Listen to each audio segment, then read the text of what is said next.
നമ്മളിന്ന് ഉണ്ടാക്കാൻ പോണത് പൊറോട്ടയുടെ മാവ് പരത്തിയിട്ട് അതിൽ ചിക്കനൊക്കെ ഫില്ല് ചെയ്തൊരു സംഭവമാണ് സ്നാക്സ്.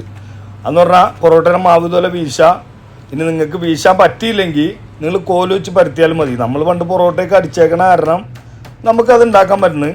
ഇപ്പോൾ ഇതുപോലെ പൊറോട്ടയുടെ മാവ് വീശിയിട്ട് ഞാനിപ്പോൾ ഇതിൽ ചേർക്കുന്നത് ഷവർമയുടെ ചിക്കൻ എടുത്തിട്ട് മസാല ആക്കിയിട്ടാണ്.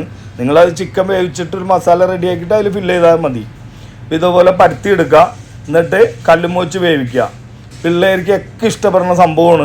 നിങ്ങളെല്ലാവരും ഒന്ന് ട്രൈ ചെയ്ത് നോക്കുക. ഇത് നിങ്ങൾക്ക് ഉണ്ടാക്കാൻ വേണ്ടി ഞാൻ ഉണ്ടാക്കിയേക്കണതാണ് കേട്ടോ. നമ്മളിന്ന് ഉണ്ടാക്കിയത് പൊറോട്ട വീശിയിട്ട് അതിൻ്റെ ഉള്ളിൽ മസാലയൊക്കെ വെച്ചുണ്ടാക്കിയ സംഭവമാണ്. ഇത് കട്ട് ചെയ്തിട്ട് കൊടുക്കാൻ പോകുന്നു. നിങ്ങൾ അഭ്യർത്ഥന പ്രകാരം ഞങ്ങൾ കഴിക്കാനുള്ള പുറത്തുനിന്നുള്ളവർക്ക് കൊടുത്തോട്ടെ. കഴിക്കുമെന്ന് നോക്കാം, കിട്ടുമെന്ന് നോക്കാം.